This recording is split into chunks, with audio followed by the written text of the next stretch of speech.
national treasure. 68% of the UK believe the institution is good for the country. Oh, it's fantastic! When there is a royal event and people flock just to catch a glimpse, there's a little bit of magic in that, isn't there? In an era that increasingly values merit over birth, has the concept of a royal family grown outdated? Trooping the colour, the Queen's official birthday celebration and the greatest parade of each year in Britain. Or do an adoring public at home? It's this stalwart symbol of what it means to be British. And away. Remain loyal. There were at least 1 million people on the streets to see the Queen. I suppose the main benefit of the royal family is that it provides stability in a changing world. As royal commentators dispel the myth of the monarchy, They ended up with the king doing the conga round the staterooms of Buckingham Palace. experts will break down key archive from crucial moments in royal history. It was a fairy tale created by the Grimm brothers. So prepare to discover what actually happens when blue blood runs red. What have you been doing in here all day? This is The Royals Revealed.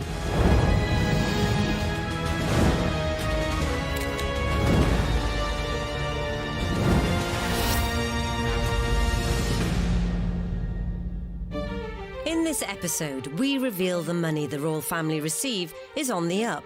At the time, an MP famously described it as a golden ratchet. The money would always go up, but never down. The royals carry out 3,500 engagements a year. It seems like people are getting a good bang for their buck. But in an uncertain financial climate, This is a huge amount of money draining away from the public purse.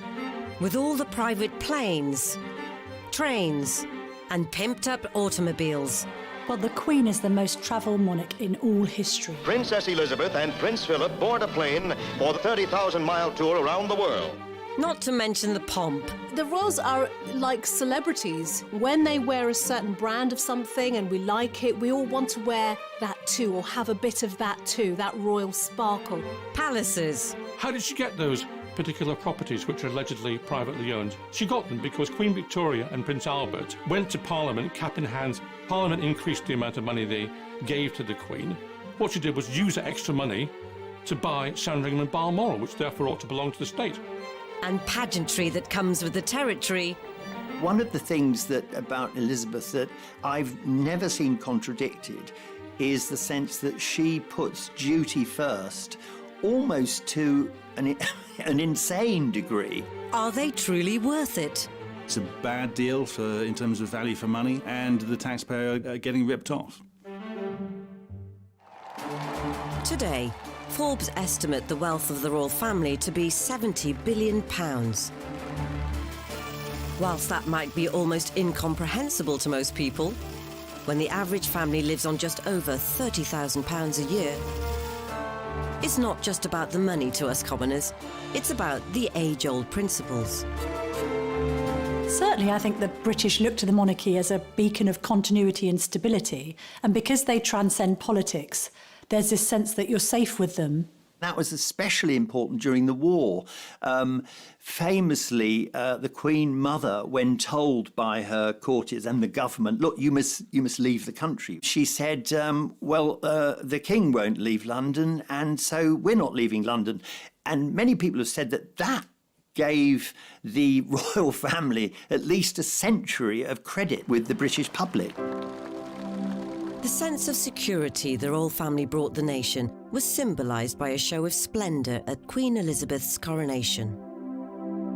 It was sprinkling some, royal fairy dust on the nation, made everyone happy. So it probably justified paying a bit more money on it in order to make everyone much happier. I was a kid, I saw the coronation, and what really came off at the time of coronation was sweets, which pleased everybody, sweets and biscuits. Though some might argue the expense was elaborate in such austere times. People were on rations just after the Second World War, in the run-up to the coronation, but actually the cash was splashed a bit to cheer people up after what had been a really difficult period and have this focus of Britishness, really, a celebration of the pomp and pageantry, which had been partly responsible for helping the Allies to win the war. And it was a tremendous day, and it was a tremendous start to the Queen's to the Queen's reign. And the way to maintain the monarch's new momentum was to get immersed among the masses. Walkabouts were nothing new.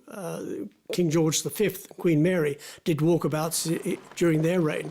But for the Queen, it was a novel idea. It was something new. It was something that it brought her closer to the people. It brought the people closer to her.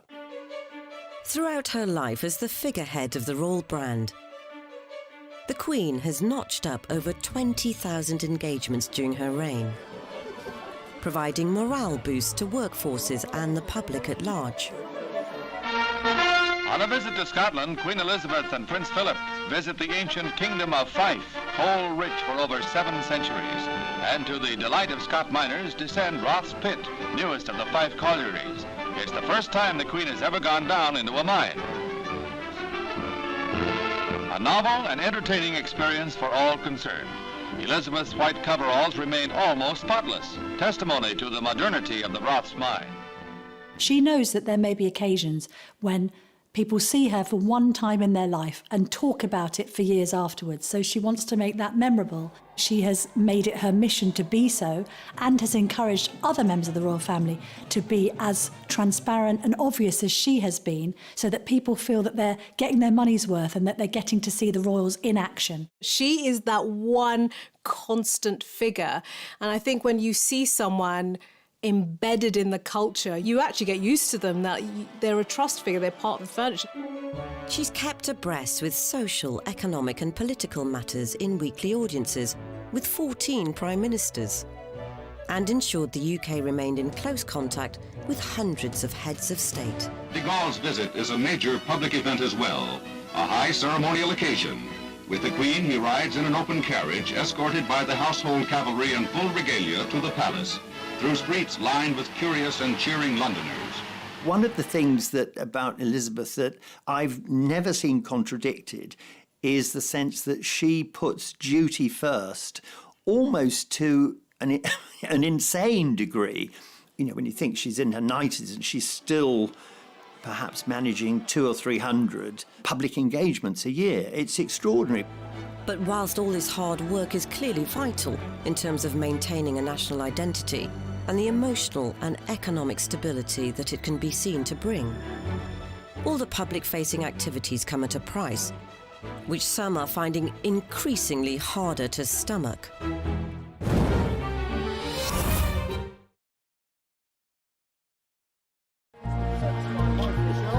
The question of whether the royals are worth it is certainly nothing new, and so throughout her lengthy reign, the Queen has ensured her family are always seen to do their bit for society.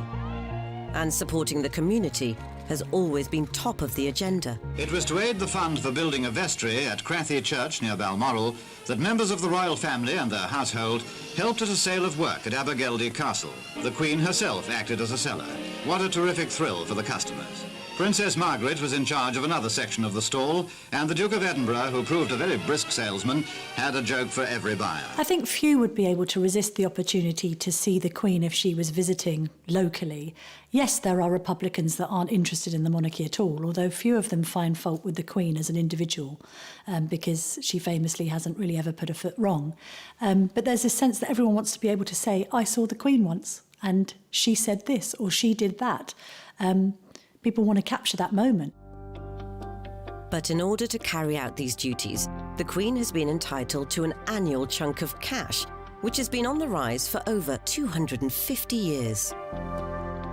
In 1760, the government came to an arrangement with George III whereby the royal lands were handed over to the public, and in return for that, the king at the time was granted money each year to meet his expenses, called the civil list.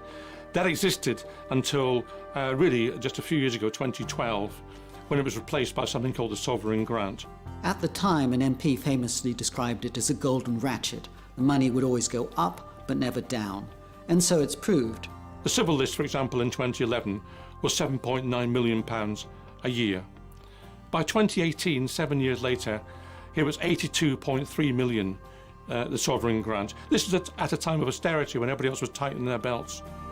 It's an incredible sum, but what does that equate to for the public? The palace say that the cost of the monarchy is only about £1.20 for every citizen of Britain. Now, that's a little bit misleading and indeed a little bit naughty because it just applies to citizens and not the taxpayers. And secondly, the cost of the monarchy is a bit more than the formal cost of the sovereign grant, which is about £85 million. When you include all the hidden costs, and particularly security, which could add up another £100 million, the real cost is more like £300 million. So as we present our quickly passed on flowers, flap our Union Jacks, and burst out all the other paraphernalia, there's lots of costs churning away in the background, which the sovereign grant covers. It includes not only salaries for around about 300 people, private secretaries, craftspeople, groomsmen in the Royal Mews to run hospitality. There are garden parties, there are receptions. There are a whole host of things. There are getting the Queen around about the country to do her job. So it's money well spent. However, there's another sizable expense on the balance sheet. So originally the sovereign grant was in the region of £40 million a year. It's more than doubled because they've included the cost of refurbishing Buckingham Palace, which the royal household allowed to fall into rack and ruin over the last 60 years. That will continue to go up. It's likely to hit £100 million over the next few years. But those aren't the only renovations which have caused a Republican backlash. After the fire at Windsor, the government suggested the public should pay for Windsor Castle to be rebuilt and refurbished.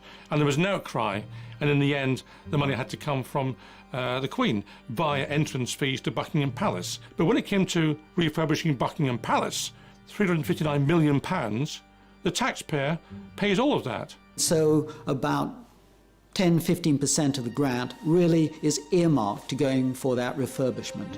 At that percentage, it will be around a decade before all the work is done. So in the coming years, the Queen must delegate both cash and royal responsibilities carefully among the rest of the family.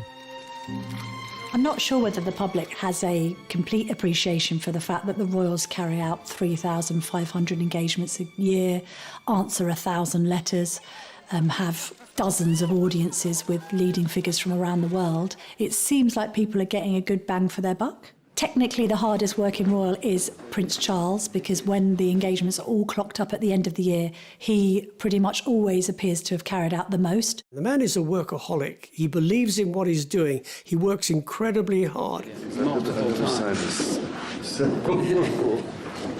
But is Charles's coverage of the country as widespread as the quantity suggests? The public, for example, has mapped all the visits that Prince Charles did in 1 year, and they're all very much focused or clustered around London, around Highgrove in Gloucestershire, and around Balmoral in Scotland. So he doesn't go very far to do these things. It's very much about making sure that he remains in the limelight and that they project some sense of purpose.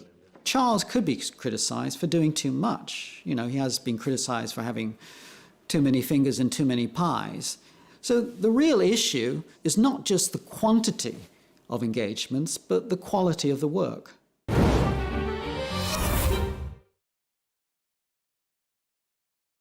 So, are the rest of the firm pulling their weight and adding value to society?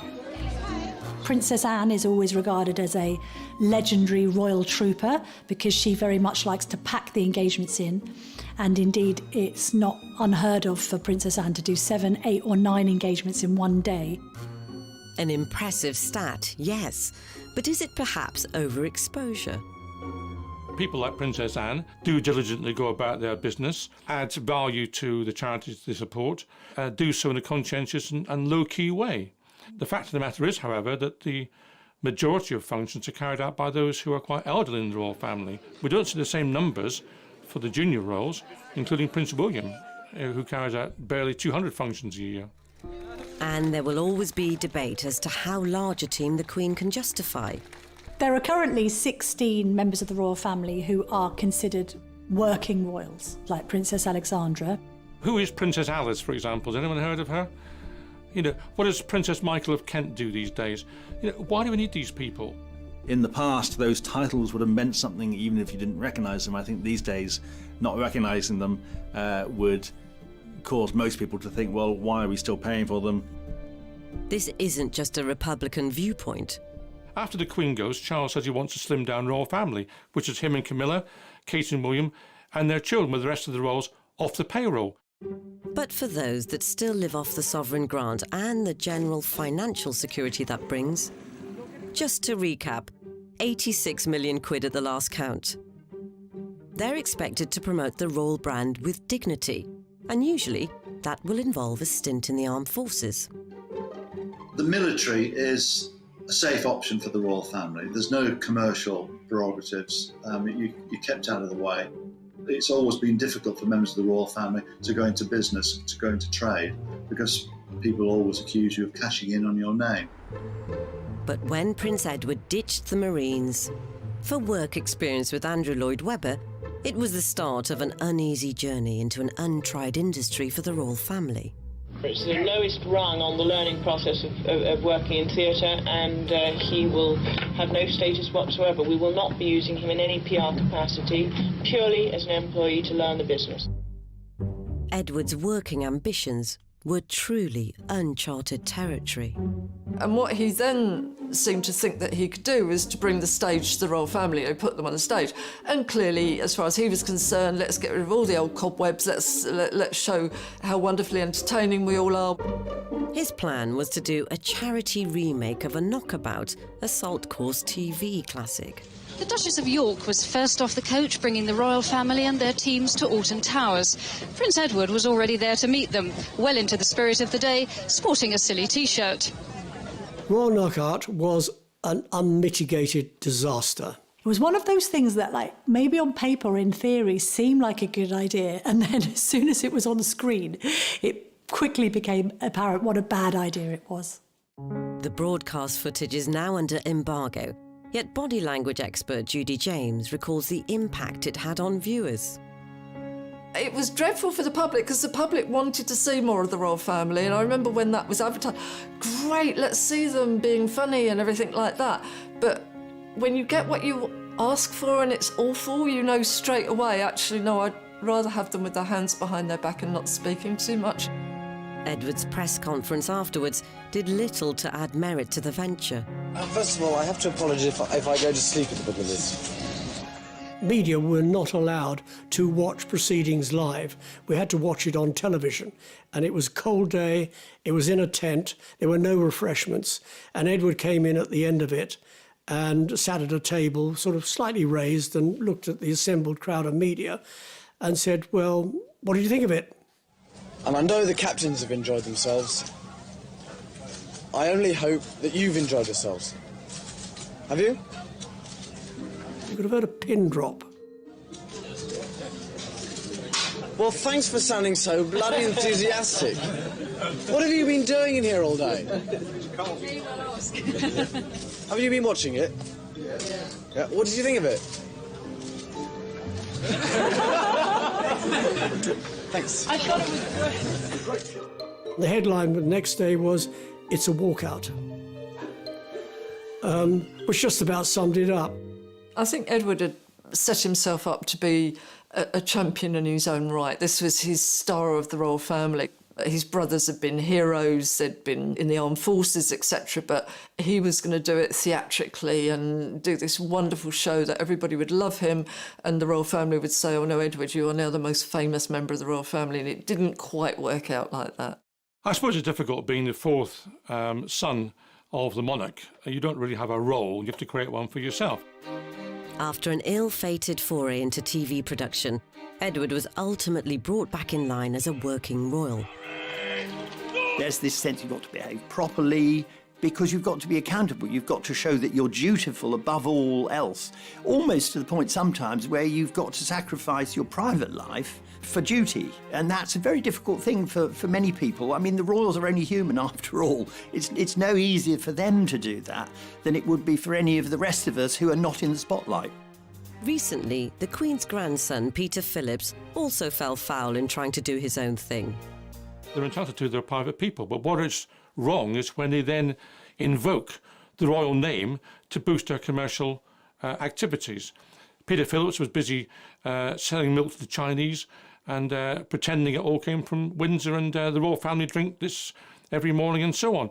That was an attempt to use his links with the royal family for commercial activities. That's entirely improper. One necessary activity for working royals is to represent the UK abroad. And whilst news reports may focus on how they sample regional delicacies,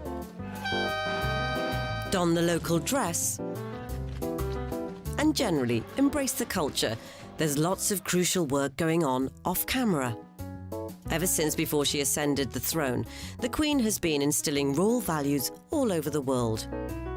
Well, the Queen is the most travelled monarch in all history, and because she is the head of the Commonwealth as well as head of state in the UK, she needs to travel to Commonwealth countries to make sure that those countries appreciate the fact that they're seeing their Queen in the flesh. The royal family are our secret weapon in selling the UK abroad. Various governments abroad in foreign countries are more likely to take note of the United Kingdom if there's a member of the royal family on their doorstep rather than some dishevelled politician.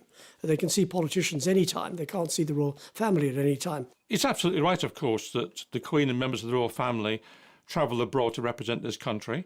However, some members of the royal family believe that, first of all, they do not have to use commercial airlines, but they must travel by private jet at vast cost to the taxpayer. People perhaps think that this is excessive. I would say the counter-argument to that is you can't expect the Queen necessarily to go on EasyJet. At its peak, the annual travel spend was a whopping 18 million. These days, it's nearer to 3 or 4. But besides flights, how do they spend so much? They always take large teams with them, including hairdressers, including dressers and valets, and of course their whole press team. So this rapidly becomes a very expensive venture compared, for example, to an ambassador or politician who would cost a fraction of that because they simply wouldn't get away with taking that kind of team with them. And let's not even get started on the outfits. I mean, the royals don't do capsule wardrobes. The Canada leg of this tour, 6,000 kilometres, approximately 50 separate events, and of course 40 outfits. There may be a job in the morning that requires trousers, an afternoon job that requires a floaty summer dress, and in the evening, full white tie attire. This is a world away from a typical family holiday. It's a family holiday multiplied by the hundreds. Whilst it may seem to cost the earth for the royals to travel the globe, it's all about adding deeper value to the union at large. Absolutely, it's a way of maintaining shared history. Also, it gives a morale boost to countries to see royalty there. It also serves to keep ideas of republicanism at bay. Australia's flirted with the idea of republicanism, Canada's flirted with the idea of it, and it's no surprise perhaps that both of those countries have recently been visited by high-profile royals, including the Duke and Duchess of Cambridge and their children. They made it real. They brought the monarchy to the people. With such strong international relations to withhold, it's been integral for the Queen to ensure her representatives maintain her good name. But financial controversies in the recent past have seen the notion of royal entitlements come under fire. In examining the costs around the royal family, global travel expenses invariably enter the debate. The prince doesn't pay for his trips to exotic places, but then he couldn't afford to. He hasn't been well off by royal standards, but today it gets better. He'll have a full £20,000 a year from the Queen's civil list for a start. And one man who became central to that was Prince Andrew. The Duke of York was nicknamed Air Miles Andy for his propensity to rack up private jet travel on jobs that some people suggested might not have been particularly useful to Britain. I asked a parliamentary question after one particularly excessive year of travel by Prince Andrew as to what particular trade deals he had managed to put together in his role as trade envoy. The government couldn't name one. Meanwhile, the expenses could be quantified.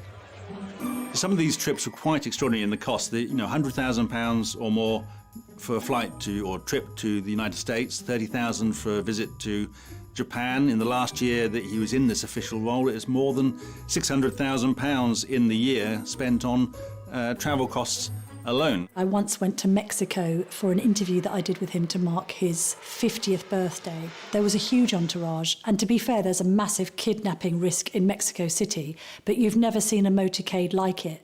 And I did get the impression that Prince Andrew quite enjoyed the notion of being centre of attention and almost seeming presidential. Most famously, he demanded that his valet bring with him a 6-foot ironing board. So you got the ludicrous situation of some royal lackey having to carry it out of the plane into the waiting Land Rover or whatever.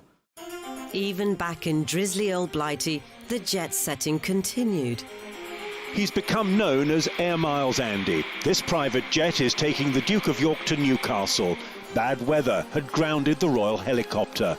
It was a reminder of repeated accusations of extravagance. Did you have to go by private jet to Newcastle? Yeah, because there was no other way of getting there and back, bearing in mind from what I was doing before and what I was doing afterwards.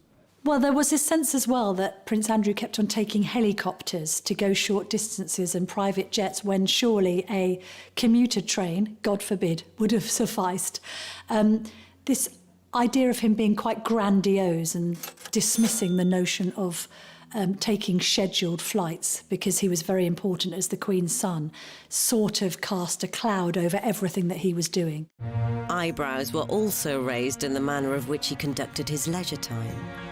There was one occasion when he went to Northern Ireland to Portrush when he played a golf match, and because it took a bit longer than expected, he was an hours late to be guest of honour at an event where he should have been attending in his royal capacity. And I know for a fact that some of his aides had to take him aside and say, seriously, you cannot take the golf clubs on these trips. It's completely the wrong look. You're there to do an official job on behalf of the Queen, not enjoy 18 holes at St Andrews.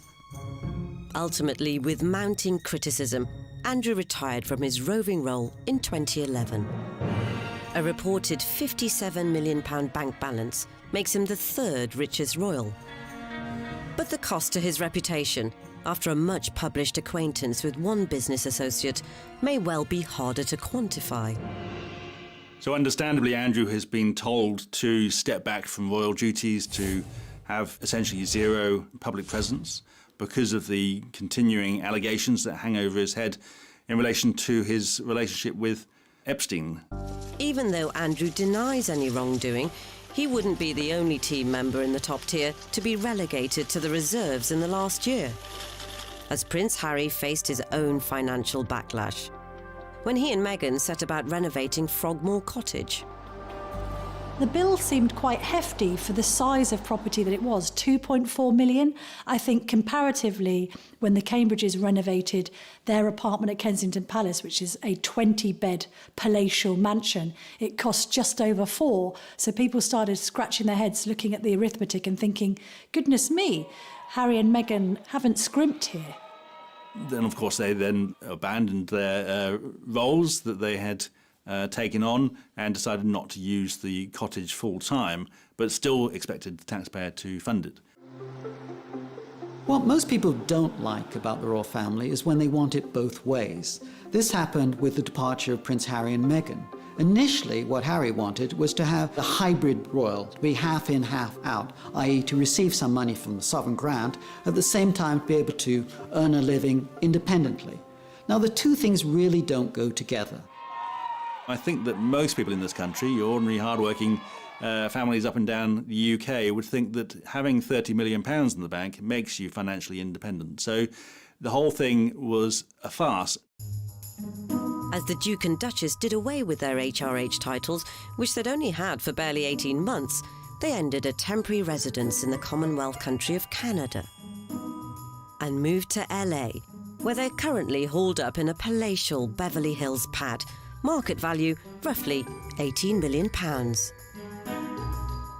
So what of Harry and Meghan's earning potential stateside? They'll be able to command 6-7-figure fees for making keynote speeches, for being directors of various companies, for writing their own books if they wish. So I wouldn't worry about Meghan and Harry making a few bob. In fact, they've just signed a multi-year deal with streaming channel Netflix for reportedly £112 million. But even these eye-watering sums is small change compared to the biggest royal earners, as the Queen and Prince Charles control most of the family fortune. The Duchy of Lancaster is the Queen's ancestral estate. It's really a portfolio of land, mainly in Lancashire and Yorkshire. But the thing is, in recent years, the profits from that land have really gone up enormously. In 1760, when most of the Crown lands were handed over to the government in return for the civil list being created for George III, the Duchy of Lancaster was somehow overlooked. It was only worth £16 a year in those days. Now it's worth £533 million a year and produces an income stream for the Queen for her private use. Yet only 2 royal properties are personally owned by the Queen. First, the sprawling 115 million Scottish getaway, Balmoral. The Queen famously spends about 2 months of the year up in Balmoral, and other members of the family like to go to their country estates. So it's a very difficult thing to keep a balancing act between, on the one hand, connecting with the mass of the population, which is their role, and at the same time having a degree of privacy, which keeps them sane. Second, Sandringham, a relative steal at around 50 million. How did she get those particular properties, which are allegedly privately owned? She got them because Queen Victoria and Prince Albert, back in the 19th century, went to Parliament, cap in hand, said they hadn't enough money to make ends meet to meet their official expenses. Parliament increased the amount of money they gave to the Queen. She didn't need it at all. What she did was use that extra money to buy Sandringham and Balmoral, which therefore ought to belong to the state. The Queen's personal fortune is an estimated £350 million, which may even be exceeded by Prince Charles's own bulging piggy bank, thanks to his estate, the Duchy of Cornwall. The land that it owns is larger than many of Britain's largest cities combined, although it's spread across more than 20 counties across southern England, and it earns in excess of £20 million a year for Prince Charles, and there's no rule that says we have to allow Prince Charles to take that money. It is something which we have permitted over the last 200 years. The management of these trust funds has constantly raised questions as to how the Queen and Prince Charles invest their money. In my time in Parliament, I asked a number of parliamentary questions about the operation of the Duchy of Lancaster, the Duchy of Cornwall and other such matters. It's very difficult to probe these matters because the duchies, particularly the Duchy of Cornwall actually, are quite secretive and have no wish to expose what they are doing. Sometimes, of course, the truth comes out. Never more so than with the Paradise Papers scandal in 2017. So the Paradise Papers were a large collection of documents leaked to the press, which revealed the tax arrangements and investments, particularly investments in tax havens, of lots of well-known and important people, including Prince Charles and the Queen. Financial documents from a law firm in Bermuda reveal the Queen's advisors decided to invest some of her wealth offshore. Some feel Her Majesty may owe her subjects an apology. It came as a surprise to learn that she had £10 million of her duchy money invested in the Cayman Islands and in Bermuda.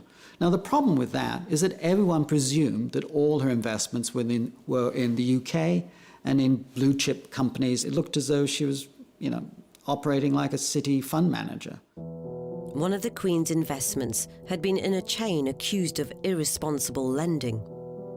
They feed on the poor. That is where they make their money.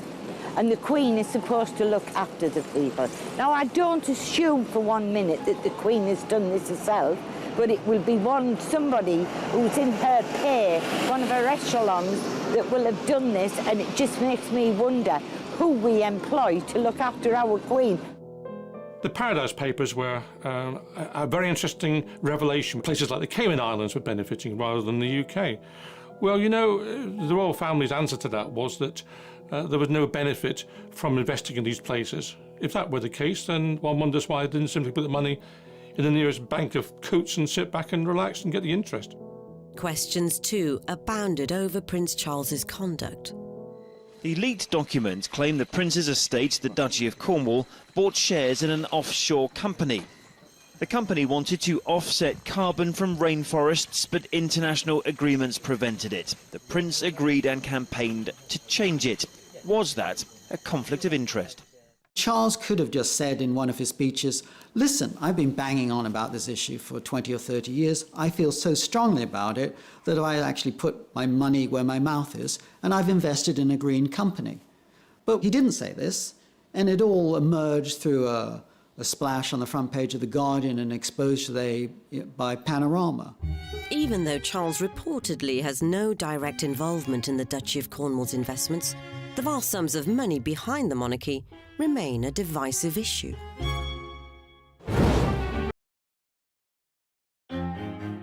Queen Elizabeth II has reigned for over 65 years, with each significant milestone marked with increasing pomp and circumstance. Even the Silver Jubilee in 1977 was a show of wealth beyond comprehension. Monarchists would argue lavish occasions like this are more than recompensed by the Crown Estate.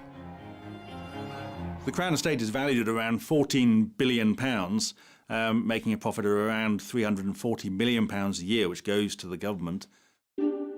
It's yet another collection of land and property, including the Queen's preferred schmoozing hub, Windsor Castle.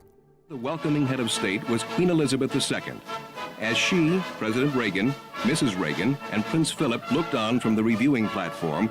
The Grenadier Guards helped establish once again that no one is better at pomp and ceremony than the British. But there's also other more surprising portfolio particulars, such as Ascot Racecourse and the entirety of Regent Street. And it's not just inland income being generated. The Crown Estate owns all of the seabed, or most of the seabed around the UK, out to as far as 12 nautical miles. So that's an enormous amount of undersea real estate. The wind power has become the money spinner, quite literally, for the Crown Estate. Well, it's interesting that both Prince Philip and Prince Charles have decried wind turbines and said how dreadful they are. You know, all those wind turbines are just churning out cash. But is this contribution to the Treasury rightfully the royal family's to make? There's a popular misconception about the Crown Estate. Because of the word crown, most people think it's owned by the Queen, but it isn't. It is public property. All the rental income from the land, all of that goes into the public purse. It's not private, it's ours. The income of the Crown Estate would still come in if we didn't pay for the monarchy. But if people are making that connection, then it is a net loss to the taxpayer. One constantly cited benefit of the royal family to the UK is the boost to tourism. The latest figures suggest that the royal family boosts British tourism by £500 million a year. 2.7 million people visit Buckingham Palace and Windsor Castle on their own, without any encouragement whatsoever. So, of course, the family is certainly a draw for tourists. The UK's heritage tourism industry is huge and very popular, and people go to those houses, those castles, those grand estates because they're interested in the history, not because of the royal family. We only have to look to Tower of London, which the royals haven't been connected with for centuries. It is number 9 in the list of the top tourist attractions in the UK. Buckingham Palace is number 68, whereas Windsor Castle is 18. So, you know, these attractions are not the big draw that people think they are, and people will still go there. And I imagine in much larger numbers they would go to Buckingham Palace if it was not being lived in, if you could walk through the front gates, through the courtyard, through the gardens, and through all of the rooms. The third way many believe the royals add value is via the royal brand itself, which covers all those essential milestones the public wants to be part of. Prince William, baby Cambridge, and the Duchess there, all making their way out like so many families do. I think after George was born, 100-odd million was spent on people buying related trinkets. Equally, we have jubilees and people want to have street parties. They want to go out and celebrate, so they spend more money on booze, more money on food, more money on coronation chicken. And all through their lives, we may copy what the royals wear or partake of items bearing royal patronage. The royals are like celebrities. When they wear a certain brand of something and we like it, we all want to wear that too, or have a bit of that too, that royal sparkle. It's estimated through informal endorsements, royal warrants and other media coverage, the royal family added an extra £887 million to the economy.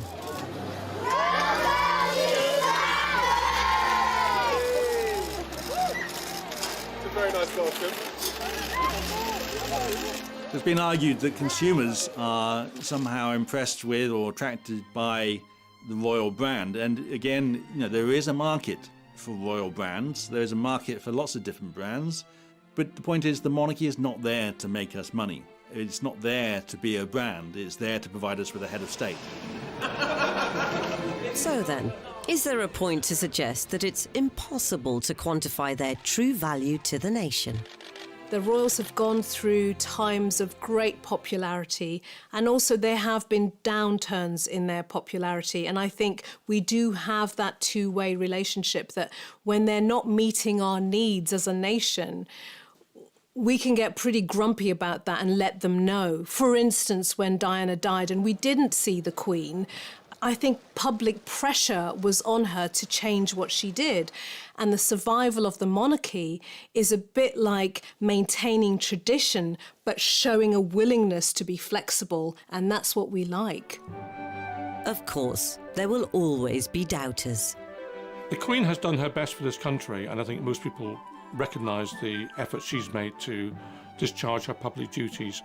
But the fact of the matter is that the royal family is, through no fault of its own perhaps, unhelpful to this country going forward. We have to recognise that Britain in 2021 is not the same country as Britain was in 1921. And the royal family, in that sense, holds us back.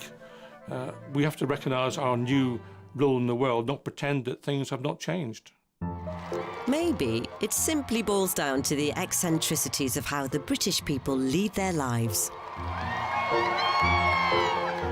People often say, well, the monarchy is part of that quirky nature of British life, but we don't put up with the royals or love the royals because of that quirky nature of the British character.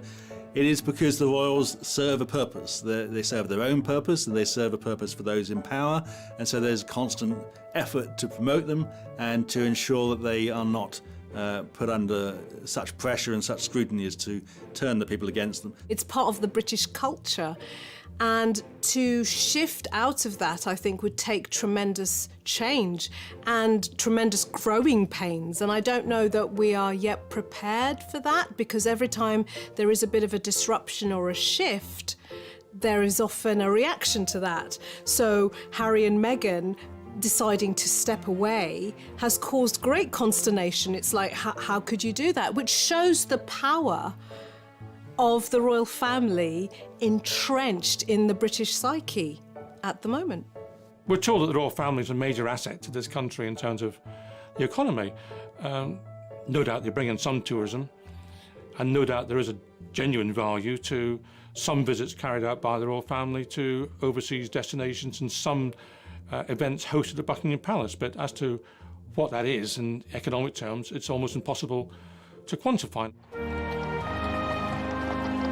What we do know, with rather more certainty, is how much they cost us. And what we know is that runs into hundreds of millions of pounds each year, and that's a multiplicity of times more than any other royal family in Europe. Do we get value for money? Yes, I believe we do. And I think when people sit down and analyse what they get in return, they will think, yeah, we do pretty well. So in trying to explain whether or not the royal family are worth it, we shouldn't expect the answer to be based on such a simple thing as reason.